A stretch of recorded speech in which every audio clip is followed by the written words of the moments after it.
MasterJet ask lang po na promote effective September 14, 2023.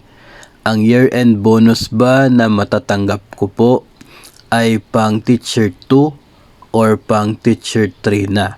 No, so itong ating sender ay na-promote from Teacher 2 to Teacher 3 effective September 14. At ang tanong, kung anong rate yung kanyang matatanggap na year-end bonus sa darating na November 15. Isa rin sa mga magagandang na idudulot ng promotion ay ito din pong pagtaas ng atin po makukuha na bonus. Particular po sa year-end bonus na siya pong paparating sa susunod na buwan. At ayon po sa guidelines ng atin pong year-end bonus, ang basihan para sa matatanggap na isang buwan na basic pay ay equivalent kung magkano yung basic pay mo as of October 31. So kung ano yung eligible na basic pay mo by October 31, yan po ang matatanggap.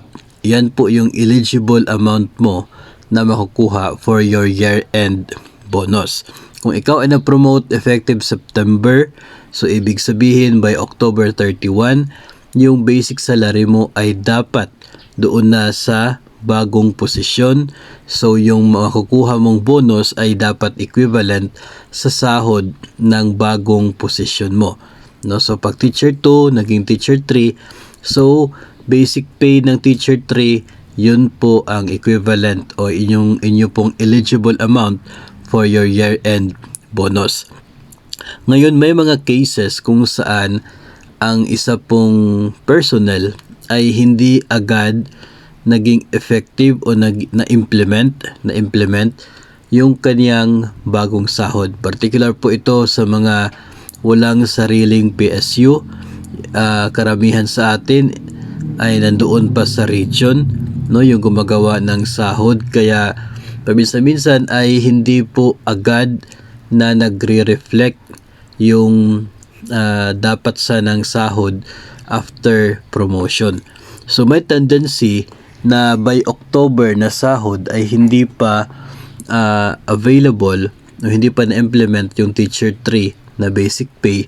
Kaya pag-release ng year-end bonus ay pang Teacher 2 pa yung makukuha. Sa case na yan ay pwede po na mag-process kayo ng differential for your year-end bonus, yung kulang. Kasi based sa guidelines, yung dapat talaga makukuha mo ay doon na sa Teacher 3 position na sahod. Kung natanggap mo ay Teacher 2 pa lamang kasi hindi pa na correct, hindi pa na update ang inyong basic pay sa sahod, then you can process for that differential, yung kulang doon sa nakuha mong year-end bonus.